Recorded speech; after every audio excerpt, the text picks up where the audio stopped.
Chapter 32. Out of the Fire. Harry was getting taken off by the proctor of the exam, Professor Trofney, to the medical wing. But he said, I don't need to go to the infirmary. I'm good. He said, I'm good. I just fell asleep. That's all. So the teacher let him go, and Harry ran off. He still ran up to the medical wing, hoping Professor McGonagall was in there, but she wasn't because she was still knocked out. Like that, what she got hit by almost killed her. She was just they were just lucky basically that it was dark out, so she didn't really see it coming. And Harry realized I have no one in Hogwarts that I can talk to about this. And he was just kind of running all frantic. So then he went to go find Ron and Hermione and told them what he saw. And he said, Voldemort's got Sirius. We gotta go. And we're gonna go to the Department of Mysteries. And Ron and Hermione are both looking at each other like, how are we gonna get there?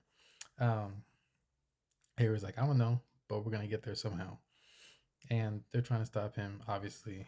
And Ron's like, yeah, but how are we gonna get there? And why are we going right now? So and Hermione says, you don't know really that if Sirius is actually there right now. And then Harry brings up the point about Ron's dad and that Ron was attacked at the time that Harry was seeing this as he was in the dream or vision, if I may call it. And Harry's adamant that Sirius is in trouble and is currently being tortured. So he's trying to decide a plan. And Hermione brings up that Harry's got this real saving people complex and that he just rushes in to save people despite everything. Like he saved Ginny in the second book and in the Goblet of Fire. In the lake, he saved everybody instead of leaving the other people down there to drown, basically.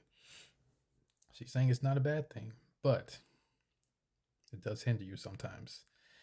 And with this, obviously, Harry being a hothead, got mad at Hermione and started yelling at her very loudly. And in came Ginny, followed by Luna as well, because they could hear him yelling. And Ginny was like, let me help, basically. And Ginny just sprung right into action.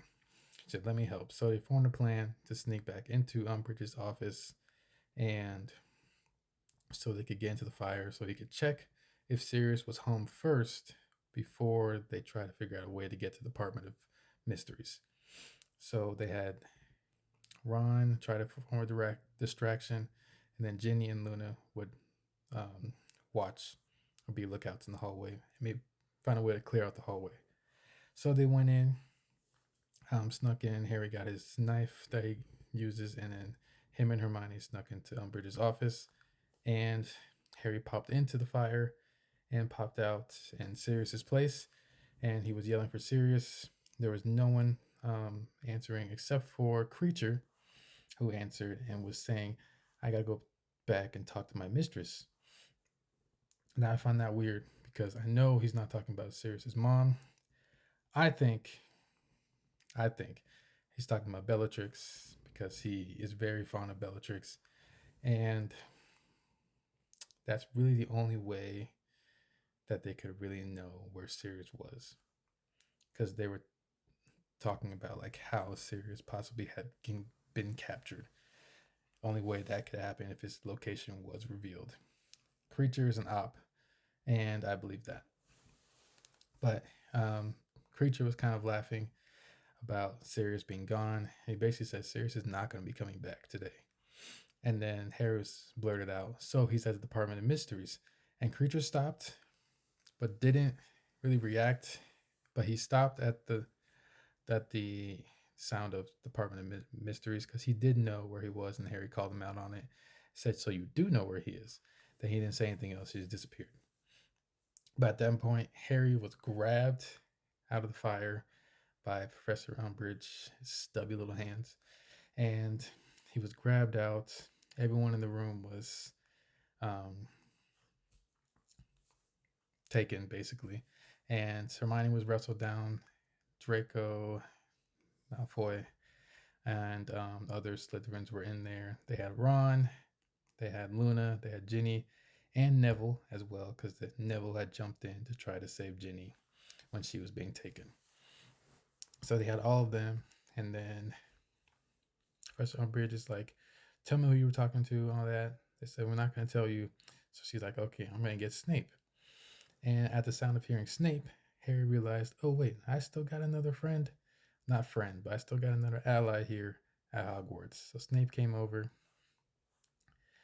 and she asked for more Veritas serum, and he said, "Umbridge already gave all my serum to you. Did you use it all? You weren't supposed to." He said, "Only 3 drops were supposed to be used."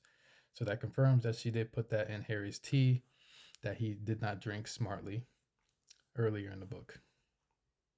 And so Snape was like, "So if you used it, I can't make another batch for about a month." And then Umbridge just having a little hissy fit, basically sent him off. But Harry really wanted to get the message out. So he said they have Padfoot, or he has Padfoot in the place unknown, or something like that. So Snape obviously registered the message. Maybe he did stop when he heard that, and then said something else and left. Now then, Hermione decided to formulate a plan of her own.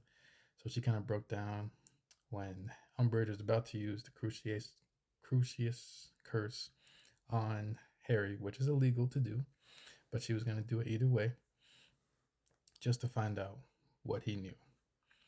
And Hermione, seeing this about to happen, she broke down with some acting and said that Harry was speaking to Dumbledore, and he had this weapon that they were going to show her. And so she convinced Umbridge to take her, Hermione, and Harry out, and they would lead Umbridge to the weapon. Oh yeah, I forgot. Umbridge also did reveal in this chapter that it was her that sent the Dementors that attacked Harry at the beginning of the book. So it was her. She's already done something illegal trying to take out Harry. So she has been trying to take out Harry for the longest time.